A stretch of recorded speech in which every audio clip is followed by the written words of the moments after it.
আজকে আমরা এখানে এসে মানে দাঁড়িয়েছি। আমাদের জাদুঘরের কাজ নানান দিক থেকে শুরু হয়েছে এবং ব্যাপক কর্মযোগ্য এখানে আমরা কাজ করে চলেছি এবং কাজটা সম্পন্ন হলেই আমরা আশা করছি আগামী জুলাই মাসের শেষের দিকে অথবা অগস্টের 1 তারিখে আমরা এই জাদুঘর ওপেন করব এবং সেটা মাননীয় প্রধানমন্ত্রী একটা সময় নির্ধারণ করে দেবেন।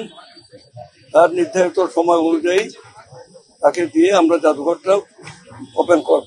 আমরা প্রথমেই জুলাই অগাস্ট সহ ফ্যাসিজম বিরোধী আন্দোলনে যারা শহীদ হয়েছিলেন, গুম হয়েছিলেন, তাদের স্মৃতির প্রতি শ্রদ্ধা জানাচ্ছি, পরিবারের প্রতি সমবেদনা জানাচ্ছি। আজকে মূলত আমরা এসেছি এখানে এই জাদুঘর শতাব্দীর জন্য একটা শিক্ষণীয়। ফ্যাসিজম থেকে বাংলাদেশের দামাল ছেলেরা ফ্যাসিজম মুক্ত বাংলাদেশ কিভাবে প্রতিষ্ঠিত করেছেন, এই জাদুঘর হচ্ছে তার প্রতিবিম্ব।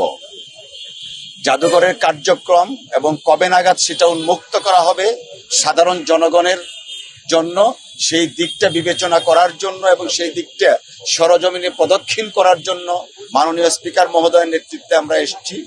আপনারা শুনলেন মাননীয় সংস্কৃতি মন্ত্রী বলেছেন 5ই অগাস্টের মধ্যে জাদুঘর ওনারা খুলে দেওয়ার জন্য সমস্ত ব্যবস্থা গ্রহণ করবে সর্বসাধারণের জন্য।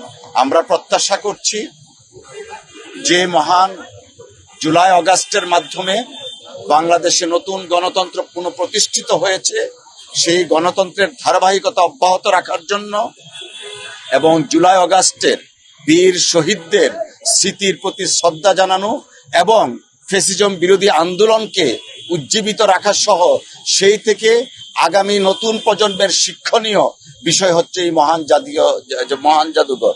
তা অবিলম্বে ওনারা খুলে দিবেন বলেছেন, আমরাও আশ্বস্ত হয়েছি।